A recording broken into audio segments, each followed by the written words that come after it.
బండి సంజయ్ గారు వారు కాంగ్రెస్ పార్టీకి సంబంధించిన నాయకుల మీద, మా నాయకులు రాహుల్ గాంధీ గారి యొక్క కుటుంబం మీద వారు కొన్ని ప్రశ్నలు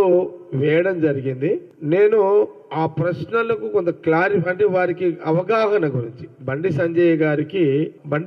గారికి అవగాహన గురించి, బండి సంజయ్ గారితో పాటు బీజేపీకి సంబంధించిన వాళ్ళ పార్టీ నాయకుల కార్యకర్తలకు, లేదా ఇప్పుడున్న కొత్తగా ఉన్న మన రాష్ట్రం, తెలుగు రాష్ట్రాల్లో ఉన్న కొత్త జనరేషన్ సంబంధించి కానీ అన్ని రాజకీయ పార్టీలకు సంబంధించిన నాయకులకు వాళ్లకు కొంత ఇన్ఫర్మేషన్ ఉండకపోవచ్చు. అంటే ఈనాటి ఇది రాహుల్ గాంధీ గారు అంటే ఈనాటిది కాదు, ఇది ఒక చరిత్ర, ఒక స్వాతంత్ర ఉద్యమ మహాసంగ్రామం నుంచి వచ్చినటువంటి చరిత్ర. ఇది మన దేశానికి బ్రిటిష్ను బయటికి వెళ్లగొడుతూ దేశ ప్రజలు స్వతంత్రంగా జీవించే హక్కుల కోసము మహాత్మా గాంధీ గారి యొక్క నాయకత్వంలో ఆ రోజు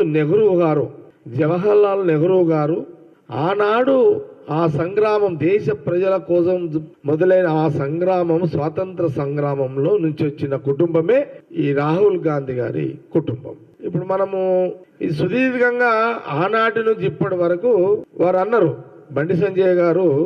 వారు ఏ మతము, రాహుల్ గాంధీ గారి యొక్క కుటుంబము ఏ మతము, ఇందిరాగాంధీ గారి గురించి మాట్లాడడం జరిగింది, ఇందిరాగాంధీ గారి భర్త గురించి మాట్లాడడం జరిగింది, అట్లాగే సోనియా గాంధీ గారి మతాన్ని గురించి మాట్లాడిండు. ఇవన్నీ కూడా బండి సంజయ్ గారికి తెలిసి మాట్లాడిండా, తెలుసుకోకుండా మాట్లాడిండా, అవగాహన ఉందా లేదా, కొంత అవగాహన బండి సంజయ్ గారు లేకపోతే అవగాహన కల్పించే ప్రయత్నమే నేను కాంగ్రెస్ పార్టీ పక్షాన నేను ఈ గాంధీ భవన్ మీడియా ద్వారా నేను తెలియజేస్తున్నాను.